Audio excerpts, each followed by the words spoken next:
नमस्कार, मैं हूं आपके साथ यशस्वी शुक्ला और आप देख रहे हैं के न्यूज की खास पेशकश, जिसमें हम बात करेंगे पूर्वांचल से चुनावी शंखनाद।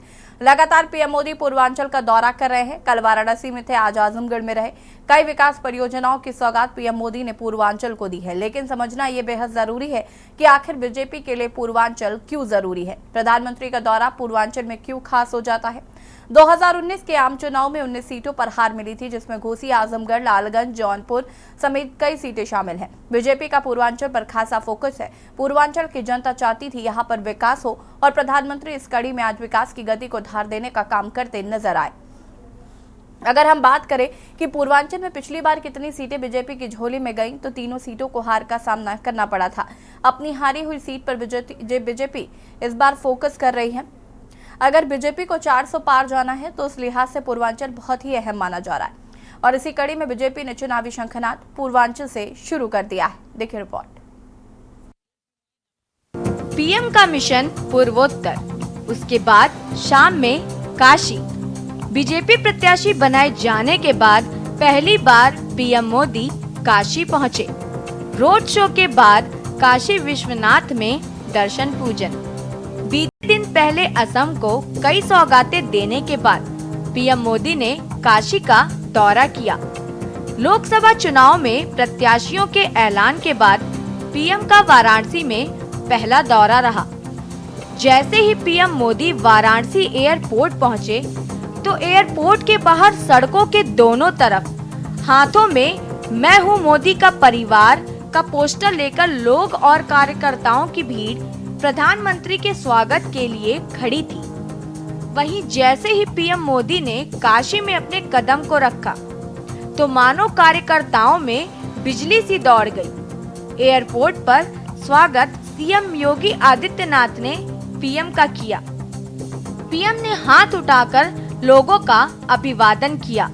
उसके बाद काशी विश्वनाथ मंदिर तक रोड शो भी किया। तो दूसरी तरफ पीएम मोदी के स्वागत के लिए लोगों ने अपनी दो तरह से कई कार्यक्रम पेश किए, जिन्हें देखकर पीएम के चेहरे की मुस्कान देखते ही बन रही थी। इसके साथ ही लोगों ने इस दौरान हर हर मोदी और हर हर महादेव के नारे लगाए। भव्य रोड शो के बाद पीएम काशी विश्वनाथ के दरबार में हाजिरी लगाने के लिए पहुंचे। यहाँ पर मौजूदा लोगों की पीएम ने अभिवादन किया और शिव के पूजन के लिए आगे बढ़े। पूजा के बाद पीएम ने विजय मुद्रा में हाथ में त्रिशूल लेकर दिखाया। आज आजमगढ़ में कार्यक्रम हो रहा है और देश के अलग अलग कोने से हजारों लोग हमारे साथ जुड़े हुए हैं। जो हजारों लोग जुड़े हैं, मैं उन सब का भी स्वागत करता हूं, अभिनंदन करता हूं। साथियों, आज केवल आजमगढ़ी नहीं, बल्कि पूरे देश के विकास के लिए कई विकास परियोजनाओं का यहां से शुभारंभ हो रहा है। शनिवार को पीएम मोदी ने काशी विश्वनाथ मंदिर में पूजन करने के बाद आज पीएम आजमगढ़ पहुंचे और वहां पर पीएम ने चुनावी शंखनाद किया और आजमगढ़ को कई विकास परियोजनाओं की सौगात दी। जनसभा को संबोधित करते हुए पीएम ने विपक्ष पर जमकर प्रहार किया। फिलहाल देखने वाली बात ये होगी, क्या पीएम मिशन पूर्वांचल कितना रंग लाता है।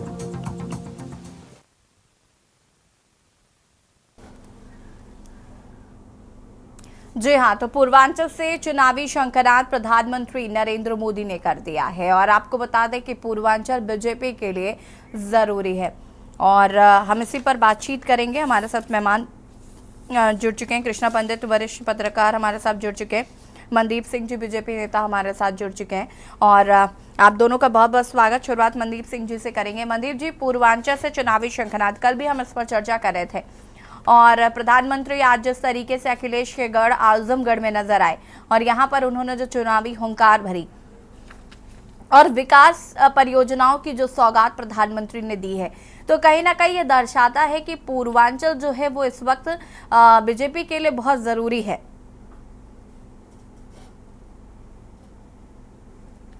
जी नमस्कार। जी बिल्कुल, पूर्वांचल ही नहीं, पूरा उत्तर प्रदेश ही नहीं, पूरा देश आज मोदी जी के लिए जरूरी है और मोदी जी इस देश के लिए जरूरी हैं। इस विचारधारा पे भारतीय जनता पार्टी की सरकारें काम कर रही हैं, चाहे वो यूपी उत्तर प्रदेश की सरकार हो, चाहे केंद्र की सरकार हो। आज जिस तरीके से कल काशी में, कल के जो हमारे प्रवक्ता थे या जो आप लोगों ने भी दिखाया, उन्होंने भी देखा होगा काशी में जिस तरह से जनता ने रात में खड़े होकर उनका स्वागत किया है, दिखाता है कि वाकई मोदी जी के प्रति लोगों का प्यार, लोगों का विश्वास बढ़ रहा है और ये एक अपनी सीमा से पार जा रहा है। उसी को देखते हुए, उसी चीज को महसूस करते हुए आज भारतीय जनता पार्टी 400 से पार का नारा लगा रही है। बिल्कुल मनदीप सिंह जी, अगर हम बात करें यहाँ पर तो जिस तरीके से 9 सीटों पर पहले बीजेपी को जीत मिली थी, पूर्वांचल में 14 सीट पर जो हारी हुई सीटें हैं, बीजेपी का उन पर मंथन जारी है और हारी हुई सीटों पर ही बीजेपी ज्यादा फोकस कर रही है।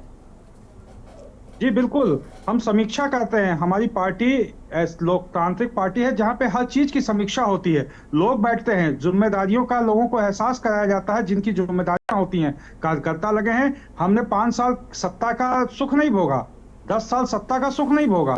हम निरंतर भारतीय जनता पार्टी का कार्यकर्ता बूथ से लेके और जहां भी लोगों की जरूरत पड़ी है वहां पे कार्यकर्ता खड़े दिखाई दिए हैं। इसलिए हम मजबूती के साथ उन हारी हुई सीटों पे भी काम करते हुए आज मजबूती के साथ खड़े दिखाई दे रहे हैं। ठीक है, कृष्णा पंडित हमारे साथ जुड़े हुए हैं। कृष्णा जी, कैसे देख रहे हैं? कल भी हम इस पर चर्चा कर रहे थे कि पूर्वांचल की राह जो है वो क्या बीजेपी के लिए आसान होगी या वाकई जिस तरीके से प्रधानमंत्री पूर्वांचल पर फोकस कर रहे हैं तो लोकसभा चुनाव में इसका असर देखने को मिलेगा? देखिए, कल भी मैंने एक बात कही थी कि पूर्वांचल में मोदी जी ने अपना जो बल्ला फेंका है, निश्चित तौर पर वो सही जगह जाकर बैठा है और जिस तरीके से जनता का मुंह दिखाई दे रहा है, आज आजमगढ़ में 34,776 करोड़ रुपए, लगभग 7 जिलों की कई परियोजना, जल निगम परियोजना से लेकर के रेलवे परियोजनाओं का 782 परियोजनाओं का शिलान्यास किया है। और वहाँ सबसे बड़ी बात है कि सुहेलदेव जो विश्वविद्यालय है, उसका महाराजा सुहेलदेव विश्वविद्यालय का उद्घाटन किया है मोदी जी ने। और एक बात कही, शुरुआत में ही कहा भोजपुरी अंदाज में कि इसके पहले जब मैं आया था तो आप लोगों को दवाई का साधन देकर गया कि दवा के लिए कहीं और न जाना पड़े, अब पढ़ाई का साधन देकर जा रहा हूँ ताकि शिक्षा का ऊंचा स्तर हो और आपको कहीं और भटकना न पड़े। आपके ऊपर जो बर्डन पड़ता था, जो बोझ पड़ता था, उसको एक जो है पूरी तरीके से मैनेज करने की बात करें। एक बात और आपको बता दूं, जिस तरीके से भीड़ उमड़ा था आजमगढ़ में, उसको देखकर तो ये लगता है कि निश्चित तौर पर इनके लिए एक विशेष प्रकार से, क्योंकि विरोधी खेमा एकदम साइलेंट हो गया। वहां जो स्थिति थी, विरोधी खेमा का ये स्थिति है कि सिर्फ ये कह रहा है कि चुनावी जुमला हो सकता है या चुनाव के मौसम में इस तरीके से प्रोजेक्ट दिए जाते हैं। लेकिन एक बात कटाक्ष करते हुए मोदी जी ने कहा कि इसके पहले आजमगढ़ को पिछड़ा समझा जाता था, मतलब लोगों ने जानबूझ करके शिलान्यास दिल्ली से किया जाता था। लेकिन मैं ऐसा एक व्यक्ति हूँ जो शिलान्यास करता हूँ और फीता काटने के लिए भी आता हूँ। निश्चित तौर पर अब आजमगढ़ पिछड़ा नहीं समझा जाएगा। और चौगोर विकास की बात कही मोदी जी ने। मोदी जी ने यहाँ तक कहा कि जो पिछले सरकारों ने किया हम उसकी तरफ नहीं देखेंगे, बल्कि हम जो कर रहे हैं उसकी तरफ और कितना विकास दे सकें समृद्ध भारत को, उसकी तरफ देखने की बात कही। और आज ये पूरी तरीके से पूर्वांचल में जितनी भी सीटें हैं, मुझे तो नहीं लगता है कहीं इनकी विपक्ष वालों की दाल करने वाली है। और ये सुनियोजित तरीके से जिस प्रकार से चुनाव का समीकरण और चुनाव की राजनीतिक विशेषज्ञों से एक सुनियोजित तरीके से अपना आगे की तरफ कदम बढ़ा रहे हैं, वो इनकी मजबूती को दर्शाता है। ठीक है, वापस आते हैं आपके पास। आजम खाजी, सभा प्रवक्ता हमारे साथ जुड़ चुके हैं, बहुत बहुत स्वागत है आपका। और दीनानाथ मिश्रा आजमगढ़ से हमारे संवाददाता जुड़ चुके हैं। आजम जी, मैं आपके पास आऊंगी लेकिन उससे पहले दीनानाथ मिश्रा का रुख कर लेता है। दीनानाथ जी, आज आजमगढ़ में प्रधानमंत्री रहे, कई करोड़ों की योजनाओं की सौगात आज प्रधानमंत्री ने दी और उन्होंने कहा कि आजमगढ़ विकास की ओर अब आगे बढ़ेगा और बहुत सारी बातें उन्होंने कही, विपक्ष पर भी कई कटाक्ष करते हुए नजर आए और काफी चीजों का लोकार्पण। अनम्यूट कीजिएगा। सड़क उन्होंने दिया और पूर्वांचल इसके 5 साल पहले जब आए थे तो पूर्वांचल आए तो राजा सुहेल देव विश्वविद्यालय आजमबाद में मंजूरी में तमाम सौगात दे 43,000 करोड़ रुपए से ऊपर की सौगात दे अंचल वासियों का दिल जीत लिया हुआ। ठीक है, आजम जी हमारे साथ जुड़े हुए हैं। आजम जी कैसे देख रहे हैं, पूर्वांचल को पूरी तरीके से साधने की कोशिश है, पूर्वांचल पर पूरा फोकस है और प्रधानमंत्री आज अखिलेश के गढ़ आजमगढ़ में नजर आए, कैसे देख रहे हैं इसे? जी, इससे पहले प्रधानमंत्री कुछ दिन पहले आए थे, 2 साल पहले करीब, जब हम लोगों का पूर्वांचल एक्सप्रेस वे जो कि समाजवादी पार्टी की देन है उसका उद्घाटन करने आए हुए थे। और आज फिर जब वो आए हैं तो ये आजमगढ़ का एयरपोर्ट जो शुरुआती है वो समाजवादी पार्टी ने दिया है। और चित्रकूट और मुरादाबाद तीनों एयरपोर्ट आप अपने पैनल में बैठे हुए किसी भी इंसान से पूछ सकती हैं और आप खुद गूगल कर सकती हैं, तीनों एयरपोर्ट का शुरुआत लेगा या जिसने नींव रखने की बात कही थी या घोषणा की थी वो क्रेडिट लेगा? ये क्रेडिट की होड़ तो लगी रहेगी। नींव रखने वाले को आप इग्नोर नहीं कर सकती हैं, मतलब जो नहीं तो आजम खान जी फीता काटने वाले को आप इग्नोर कैसे कर सकते हैं? नहीं, मैं ये कह रहा हूँ नींव रखने वाले को आप इग्नोर नहीं कर सकती हैं। जिस प्रकार से समाजवादी पार्टी चाहे श्रद्धेय नेताजी रहे और माननीय अखिलेश यादव जी ने उत्तर प्रदेश के विकास की जो कल्पना की थी उस कल्पना को हम आज देख रहे हैं कि ठीक है, उन्होंने जो कार्यक्रम हमने शुरू किए थे, समाजवादी पार्टी ने पूर्वांचल का जो एक्सप्रेस वे है उसका पूरा अलाइनमेंट है, जमीन का अधिग्रहण है, सारे काम को समाजवादी पार्टी ने किया था। हमारी सरकार चली जाती है और वो फिर पूरा होता है, लेकिन उसके मानक के अनुसार वो हाईवे नहीं बनता है। जैसे आपने आगरा एक्सप्रेस वे को देखा होगा, पूर्वांचल एक्सप्रेस वे को आप देख रहे होंगे, तो उसमें बहुत सारी कमियां हैं उसके अंदर। इसी तरह से ये तीनों एयरपोर्ट जो है मुरादाबाद, चित्रकूट और आजमगढ़ की शुरुआत समाजवादी पार्टी के समय में हुई थी। और ये चुनाव है, चुनाव के टाइम हमेशा भाजपा चुनाव के टाइम लॉलीपॉप देती है, तो हम लोग और उत्तर प्रदेश और पूर्वांचल की जनता इसे लॉलीपॉप के रूप में देख रही है। कृष्णा पंडित जी कितना सहमत है आजम खान जी की बात से? देखिए, एक बात तो बता दूं कि आजम खान जी अब एक्चुअली इनके जो नेता हैं, हम बड़े भाई अखिलेश यादव जी, वो भी कहीं ना कहीं बहुत पीछे जाते हुए नजर आ रहे हैं, पिछड़ते हुए नजर आ रहे हैं। एक बात आपको याद दिला दूं, काशी कॉरिडोर जो बना है बनारस में, मुलायम सिंह जी मुख्यमंत्री थे उस समय, सत्युत प्रकाश जी यहाँ के विधायक और गद्दावर नेता जाने थे। उन्होंने काशी कॉरिडोर के प्रोजेक्ट को दिया था मुलायम सिंह यादव को, और सिर्फ बजट 400 करोड़ रुपए थी और कहा था कि इसका निर्माण करवा दीजिए, काशी की जनता कभी आपको भूलेगी नहीं। और लेकिन मुलायम सिंह जी ने, चूंकि तुष्टीकरण की राजनीति का क्या मतलब होता है अब जनता जाने, लेकिन उसको उन्होंने किसी पीछे की अलमारी पर रखवा दिया और आज तक प्रोजेक्ट के बारे में कोई बात नहीं हुई। तो सपा का चूंकि विरोध का भाव है तो निश्चित तौर पर ये कहेंगे, लेकिन जो जनता है, देखिए जब जनता का संवाद होता है, जनता से लोग जुड़े होते हैं ना, तो निश्चित तौर पर इनको भी पता है कि हमारा कौन सा सीट बच रहा है, कौन सा जा रहा है। इनके नेता को भी पता है कि हमारी कितनी सीटें आ रही है। जो हवा दिख रही है 80 की हवा दिख रही है कि हो सकता है कि यूपी पूरा का पूरा स्वीप कर जाए, मुझे तो ये लग रहा है, क्योंकि वर्तमान में सामने खड़ा होने के लिए कुछ तो होना चाहिए।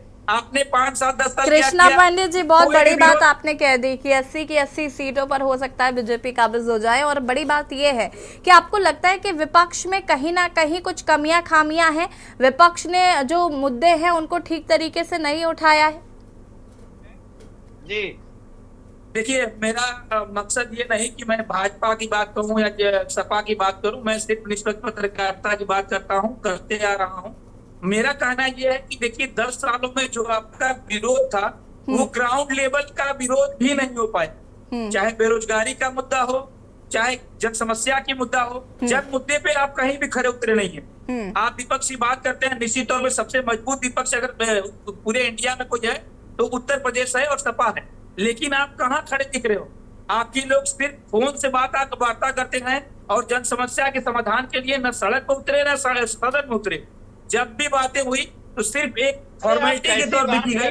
तो जब जाहिर है कार्रवाई उठा के देख लीजिए, विपक्ष के समाजवादी पार्टी हर मुद्दे पे सदन में खड़ी हुई है, कंधा से कंधा मिला के, और भाजपा सदन चलाने के लिए तैयार नहीं है, जल्दी से जल्दी सदन स्थगित कर देती है। और आप कह रहे हैं कि सदन में विपक्ष का नेता बोल नहीं रहा है। कौन से मुद्दे पे विपक्ष के नेता ने बात नहीं रखी सदन में? यदि आप बोल रहे हैं तो ये आवाज जनता तक नहीं पहुंच पा रही है, वो सड़क पे दिखाई दे रहा है। हम ये कहना चाह रहे हैं कि आपकी जो विरोध की आवाज थी वो जनता तक पहुंचना चाहिए, तब महसूस होगा कि जनता क्या चाह रही है। अभी तो सिर्फ मोदी लहर ही हम लोग को दिख रहा है, जहां देखो वहां मोदी, जहां देखो वहां मोदी। आप बनारस में कल निर्विरोध का पोस्टर भी लग गया। 2022 के उत्तर प्रदेश के चुनाव में भी सब लोगों ने यही कहा था कि सपा जो है जितनी है उतनी भी नहीं रह पाएगी, और समाजवादी पार्टी बहुत कम अंतर से सत्ता से दूर रह जाती है। बिल्कुल कांटे की लड़ाई होती है, जिसमें इसका मतलब जनता के पास विपक्ष के मुद्दे पहुंच रहे हैं। ये अलग बात है कि हम आप पत्रकार साथियों को और लोगों को दिख रहे हैं या नहीं दिख रहे हैं, लेकिन मेरा मानना है जो बेरोजगारी का मुद्दा है, जो 60 लाख युवा हमारे विपक्ष के सरोकार नहीं है। जनता अगर 5 किलो राशन पे निर्भर है। चलिए ठीक है, वापस आते हैं आपके पास आजम खान जी, चर्चा को आगे बढ़ाएंगे। आप सभी हमारे साथ बने रहिए, रुकेंगे एक छोटे से ब्रेक के लिए, जल्द हाजिर होते हैं। ब्रेक के बाद एक बार फिर से आप सभी का स्वागत है और बात कर रहे हैं पूर्वांचल से चुनावी शंखनाद। मेहमान हमारे साथ लगातार बने हुए हैं। आजम खान जी, अभी जैसे कि यहाँ पर कृष्णा पंडित जी कह रहे थे कि विपक्ष जो है वो मुद्दे नहीं उठाता, और ये बात सच्चाई है कि विपक्ष कहीं ना कहीं सड़क पर नजर नहीं आ रहा है। सिर्फ एक्स पर ट्वीट कर देने से या फिर कहीं पर डिबेट में बैठ जाने से मुझे नहीं लगता कि मुद्दे उठाए जाते हैं। मैं इसका जवाब आपसे लूंगी। उमेश जैन मेरठ से हमारे दर्शक जुड़ चुके हैं। उमेश जैन जी, बहुत बहुत स्वागत है और अपनी राय साझा कर सकते हैं। नमस्ते मैडम जी नमस्कार। मैं ये कहना चाहता कि इस टाइम जो है भारतीय जनता पार्टी की लहर है, लहर होने।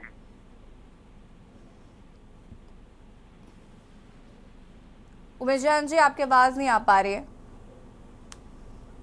मैं ये कहना चाहता,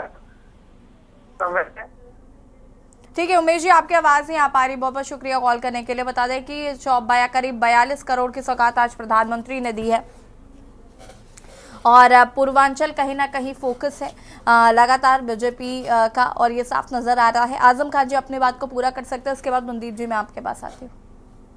मैं कह रहा था ये मैडम कि आखिर भाजपा के 10 साल के केंद्र के शासन के बावजूद आज 80 करोड़ भारत की जनता 5 किलो राशन पर निर्भर है। क्या ये आर्थिक विकास का पैमाना हो सकता है? कोई भी देश का अगर 80 करोड़ यानी हमारी 60% आबादी, 60% आबादी 5 किलो राशन पर आधारित है, निर्भर है, तो ये विकसित भारत का पैमाना तो नहीं हो सकता है।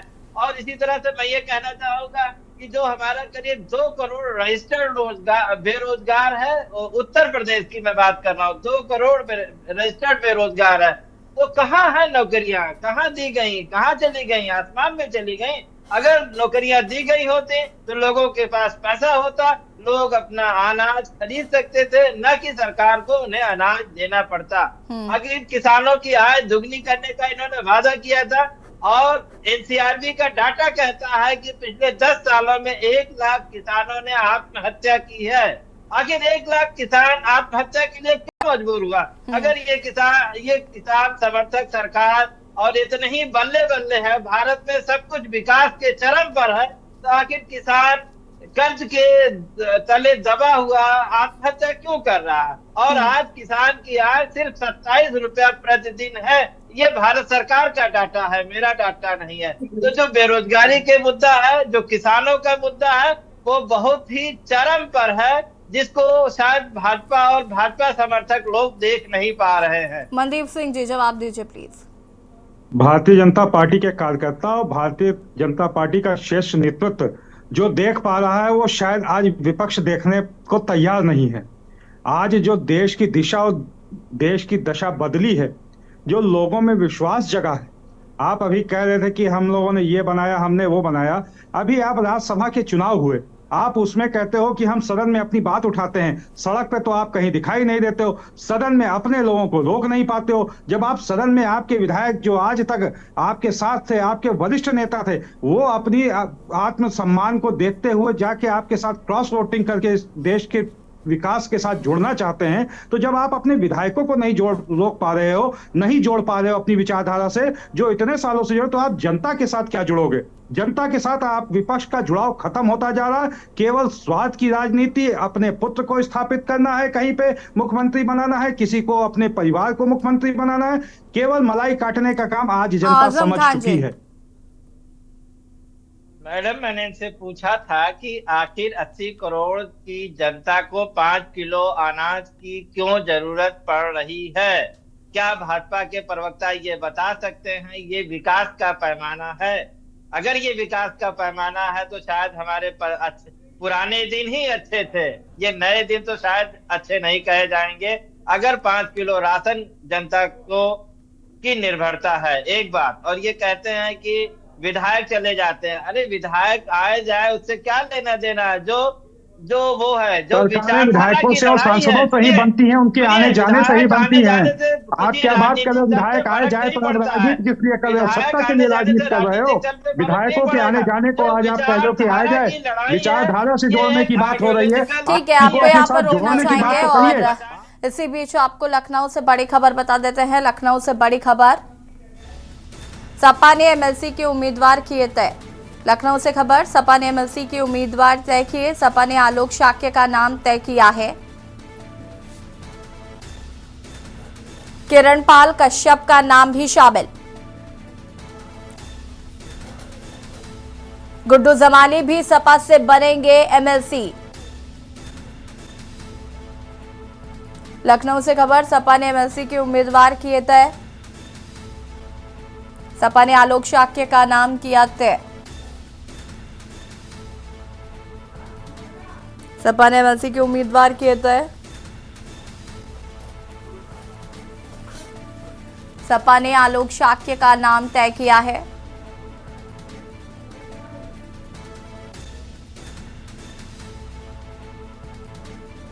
किरणपाल कश्यप का भी नाम तय। गुड्डू जमाली भी सपा से बनेंगे एमएलसी।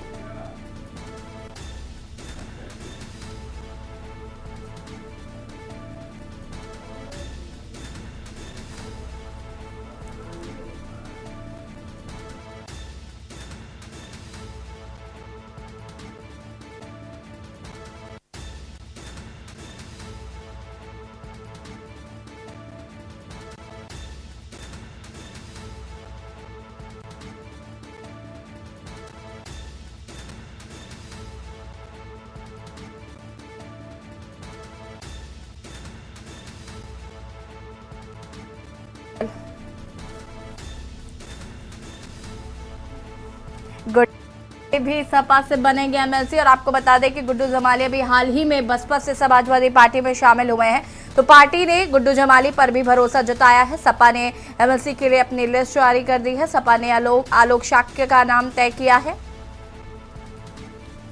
किरणपाल कश्यप का नाम भी इस लिस्ट में। और पूर्वांचल से चुनावी शंखनाद पर हम चर्चा कर रहे थे। मेहमान हमारे साथ जुड़े थे, आप सभी का बहुत बहुत शुक्रिया चर्चा में शामिल होने के लिए। और बता दें कि पूर्वांचल पर बीजेपी का खास फोकस है। आज आजमगढ़ में प्रधानमंत्री रहे और उन्होंने कहा कि आजमगढ़ को पहले पिछड़ा कहा जाता था, हालांकि आजमगढ़ अब कहीं ना कहीं सभी जिलों के से आगे चल रहा है और आजमगढ़ अपनी एक अलग नई पहचान बनाता हुआ नजर आ रहा है। खास पेशकश में फिलहाल इतना ही। देखते रहिए के न्यूज़ इंडिया। नमस्कार।